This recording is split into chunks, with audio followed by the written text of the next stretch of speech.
Can you speak to the $10 million rescission by OMB from your budget request? Thank you, Congressman. Yes, my understanding is that all agencies have been asked to take that rescission by OMB. So we launched Operation Overdrive in 2021. We started it, really effectively launched it in 2022. And the idea is really to go into local communities. Last year, I think we seized more than 8,200 firearms as part of our operations. When will you provide me with this information? So, By Congressman, what date? let me start by apologizing for the delay on this. As I said to you yesterday, it is not acceptable, and you have my commitment that it will not happen again. At this point in time, we continue to see precursor chemicals going to Mexico for the production of fentanyl. And again, we continue to see fentanyl being produced at historic and catastrophic rates. How long has fentanyl been hurting Americans? The threat really began in around 2014. How do we better synergize so that 1 + 1 = 3? Because that is the challenge. I understand that as of last month, DEA has approximately 13 visas pending Mexican approval.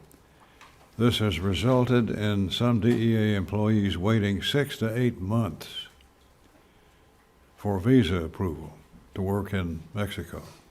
Additionally, there are 13 DEA warrants pending extradition from the Mexican government. Do you believe your agents would say they are pleased with our law enforcement relationship with Mexico the same way the FBI director did? Thank you so much, Congressman. And if I can, let me just start by talking about the global supply chain that the two cartels operate. Those two cartels are based in Mexico. The cartels are sourcing chemicals from China, bringing those chemicals along with pill presses, dyes, and molds to Mexico, mass producing fentanyl in Mexico, taking some of that fentanyl, pressing it into pills in Mexico, and then transporting it across into the United States. So the role that Mexico plays in this, and then they're involved in illicit finance and money laundering to get the dirty money back for their profits. So the role that Mexico plays across the global fentanyl supply chain is obviously a significant and critical one for all of us to be focused on. And as I've said before this committee, we're relentlessly focused on this. So let me say a few things about Mexico and the issue you raised. First, we are committed to working shoulder to shoulder with anyone across the globe who will work with DEA in partnership on this fight. The second is that I thought Director Wray said it very well when he said that the cooperation has been uneven and that we need much more. And I would echo that. We have had some extraditions. We have seen the Mexican law enforcement destroy some labs, but there is so much more work to be done. And we very much would like to partnership with Mexico in doing this. And finally, when you talk about the visas, just a moment to sort of really recognize the incredible work that's happening by the men and women in DEA in 69 countries across the globe, including Mexico. That work is hard. They work relentlessly on this, and we are waiting on those 13 visas. I believe one has been pending for about 8 months. And unfortunately, everyone sitting in this room, we know the price that we pay as a country when we wait that long. Last year, you committed to working on reducing the time to hire special agents. In FY23, your average time to hire was roughly 452 days. And I understand as of February this year, your average time to hire in FY24 is down to 345 days, but I think it's still too long. When we're talking about an applicant pool that is eager to get to work, they don't have a year to wait around for an offer. What can you tell us about how you've changed your hiring practices since last year, and what is your target for average length of time to onboard special agents? So I really appreciate the opportunity to talk about this work. It's been ongoing at DEA. We've made a lot of progress to get to 245 days to hire. It's still too long, in my estimation. I would like to see us between 6 and 8 months to hire at the outside. Now, what we have done is we have mapped our entire hiring process, and we've created a dashboard so we can literally track every single applicant, where they are in the process. If there's a delay, we can figure out very quickly why there's a delay, and we have a weekly meeting where we are working to execute on our goals, and one of our goals is to significantly reduce this amount of time. I would say to you, Congressman, every time we put out a job application notice, when we invite people to apply, those notices close in a day or two. So I agree with you. We are seeing the desire out there for Americans to join DEA, and we need to make sure we're working quickly to get them on board. I notice you have a 5% budget increase proposed, but can you speak to the $10 million rescission by OMB from your budget request? Thank you, Congressman. Yes, my understanding is that all agencies have been asked to take that rescission by OMB. So it's just across the board? That's my understanding. Okay. Do you think that this rhetoric from the Biden administration rings hollow, considering that MPS has failed to make any arrests and has instead been found to have warned targets of U.S. investigations? So, Congressman, thanks for the opportunity, because I think that this is one of the most important things we can be focused on and talking about. And as I noted earlier, the supply chain begins and ends right now in China. And so there's no way we could do the work we need to do without being focused on it. I personally went to Beijing in January after the two presidents met, and I had the opportunity to have a number of meetings with MPS and with senior leadership and law enforcement people in China. And I'd say a few things, which is one, my commitment to you, this committee, is that we are going to continue to do the investigative work that we need to do around the cartels and the supply chains, wherever that takes us, including a deep focus on precursor chemicals and illicit finance. Two, we'll work shoulder to shoulder with any law enforcement agency that will work in partnership with us. This is a global threat. We know that those two cartels are now engaged in either drug trafficking or money laundering or getting chemicals in more than 50 countries around the globe. So this is vital to the United States. Can you just give me an update on Phase 2 of Operation Overdrive and what your team saw on the ground in the, I think it's 57 operating locations last year, including the one in Rochester? Yes, thank you, Congressman. So we launched Operation Overdrive in 2021. We started it, really effectively launched it in 2022. And the idea is really to go into local communities where we live and work and where every American is being impacted and focus on two things: violent crime and drug poisonings and deaths. And so we do that in partnership with our state and local law enforcement, with the local prosecutors, with the U.S. attorneys. We've now been in 86 locations across the United States, and we are very actively working on our next phase, which will be Phase 4. Administrator, can you speak to how these provisions of this bill, this act, support the work that your agents are doing to take guns off our streets and reduce violent crime? And how is the DEA allocating resources to coordination efforts with local and state law enforcement to crack down on interstate, interjurisdiction firearms trafficking? Thank you so much, Congresswoman. DEA, we are focused relentlessly on drug trafficking and particularly on the fentanyl threat. That said, we have been doing extensive work around violence in our communities because we know the intersection between drugs and violence. They're inextricably intertwined. And so we do work around Operation Overdrive, as you heard earlier. We also seize an enormous amount of illegal firearms as part of our law enforcement work across the United States. Last year, I think we seized more than 8,200 firearms as part of our operations. So we also partner very closely with all of the DOJ components, the FBI, ATF, Marshals. I'm assuming now that the PRC has been put on the major drug transit and illicit drug producing company list, that you would say the PRC is actually a country that we should be targeting as such? Yes, Congressman. The majors list was changed to include precursor chemicals. And so Congress, along with the State Department, has listed China as a source of fentanyl production from those precursors. We appreciate your support on the communication up the chain of command for that. If you recall, in last year's budget hearing, you made a commitment to provide me and this committee certain information regarding the use of no-bid contracts under your tenure, specifically the total of no-bid or sole source contracts administered during your tenure and the total dollar value of these contracts. My staff emailed your Congressional Affairs Office 8 different times over the last year, following up on this commitment.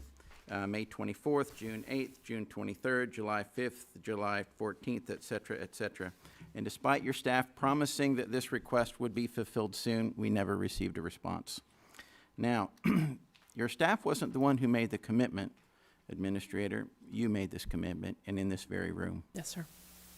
You know, and I realize the Department of Justice Inspector General is currently investigating your contract dealings, but Congress is also an investigatory body.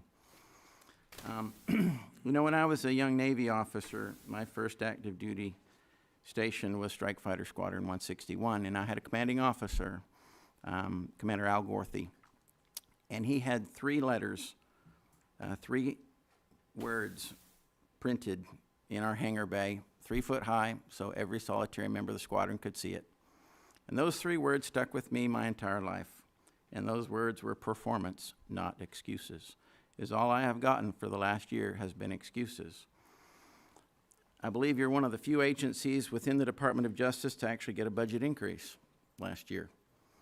But yet I still do not have the information I have requested, and so you can add to that list not just the number and dollar value of no bid contracts, but also list them individually by recipient so we can see who got them and with what dollar value was associated with each one. I mean, I guess I can add them up. You don't have to give me the total.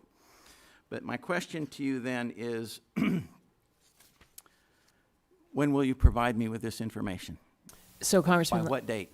let me start by apologizing for the delay on this. As I said to you yesterday, it is not acceptable, and you have my commitment that it will not happen again.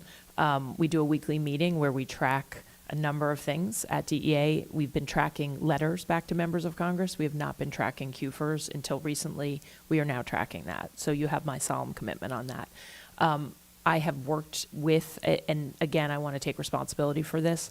The answers went to the Department of Justice just last week, and so we are working very actively with them to get them to you. I had hoped to get them to you by the end of the day yesterday. That did not happen. So I think it's imminent. I'd be happy to actually call your office. We can call your office every day and give you a status update. It's not in our hands right now, but I think it will be very, very soon. And I would appreciate that. Thank you. I will accept your offer. Thank you. Please to let us know on a daily basis. Yes, sir. Actually, you know what? No, a weekly basis would be just fine. You got it. Let us know when we have that information, when you have that information. Is there a need for additional special agents or task force officers? So a couple of things, Congressman. First is, as we stand up these Trident teams, one is being stood up along the border. We're going to use our El Paso office because we have great capacity there, and one is going to be set up in New York to start. These will be state, local, federal teams that also have the intelligence community and the defense community. So that's an example, I think, of evolving to the next step where we'll be able to use every piece of information that DEA has to target this international threat. We serve in task forces across the United States every day. We have remarkable partnerships. We lead many OCDEF task forces. We also serve on many task forces, OCDEF, HIDA, and otherwise. And so this is one of the ways in which I think we do really important work across the country. One of my personal views is that we need to figure out how we can share more information with our state and local partners.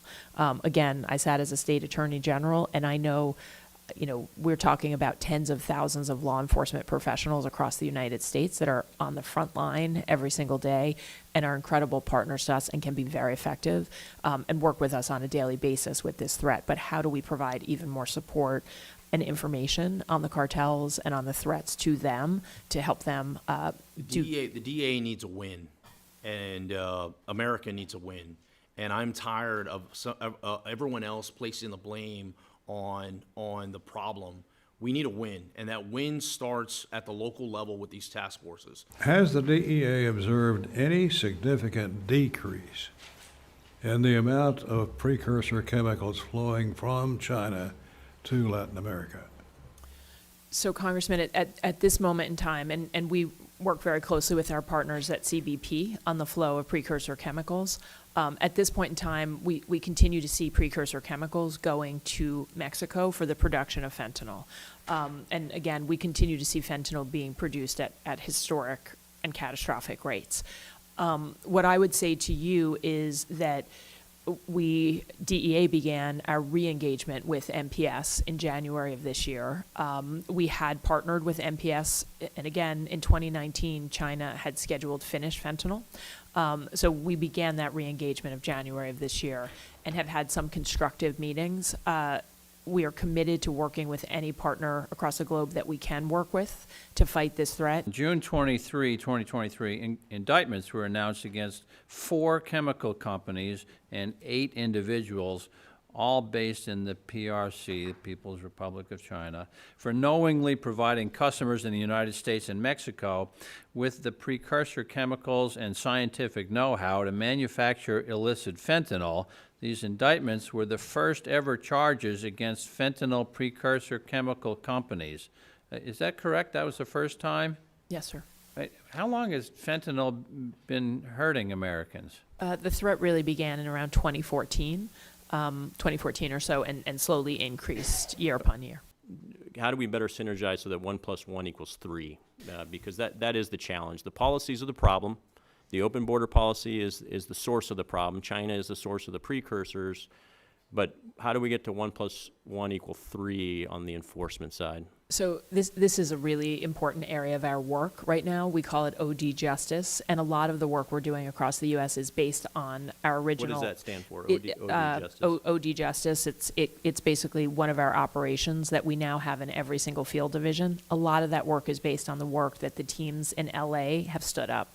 I mean, there's remarkable work that's been happening there, I think, for many years between local law enforcement and the DEA, and we've used that and work in a couple of our other field divisions as a model for how we can do this partnership with state and local law enforcement. We now have this in every single field division across the United States, and I'm pleased that, we've significantly increased the number of cases that we can do where we charge death resulting, meaning that someone is given a pill or powder that contains fentanyl, they die, and we're able to bring federal prosecutions, holding them accountable. So, Administrator Milgram, is the decision to reschedule marijuana being initiated or encouraged predominantly by the White House Office of Management and Budget, the Attorney General's Office, or the DEA? Which is it? Congressman, there will be a notice of proposed rulemaking that's released. Unfortunately, I'm not going to be able to get into this conversation right now. Okay, so you have said multiple times that it would be inappropriate for you to talk about this, okay? Inappropriate or illegal? Violation of law or just inappropriate?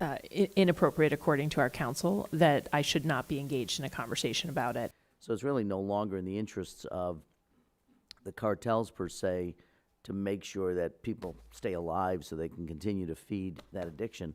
The model's changed pretty dramatically. I wondered if you could just to help the American public understand what we're dealing with right now and sort of the new mode of operation, if you could just walk through that, and then why the one pill can kill campaign is so important to that.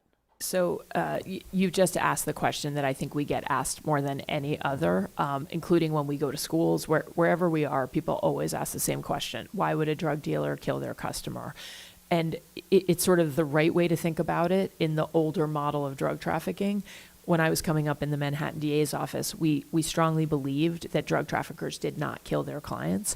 And in part, it was based on some relationship. Even relationship is a strange thing to say, but drug traffickers knew their clients knew who to go to purchase drugs from. We now live in a largely digital world where more than 200 million Americans are on social media. And the cartels can operate largely anonymously without ever knowing their client, and the clients don't know their traffickers. And so this has completely changed what we see. How can we be assured that we're making a smart investment in the agency at this time? So, Congressman, let me say that we did talk about it being difficult to work in some parts of the world, but let me assure you we have incredible foreign partners. I've met with dozens of foreign partners over the last year, and we have incredible cooperation as the United States of America. I was at the Five Eyes law enforcement meeting just last week here in Washington, and our relationships and our partnerships are very strong, and the work we're doing together is very effective. So on the counter-threat teams, the reason this is a top priority for us is that this lets us pull together every single piece of information from across DEA, from every investigation, every seizure, and it allows us to do it at a strategic level to do, if you think about targeting the entire network, which is the switch we've made, we need all that information to be pulled together so we can identify the key vulnerabilities and now take this next step forward to share that information with the intelligence community and get to a point where, we together can figure out what is the right way to dismantle these organizations. With that, the hearing is adjourned.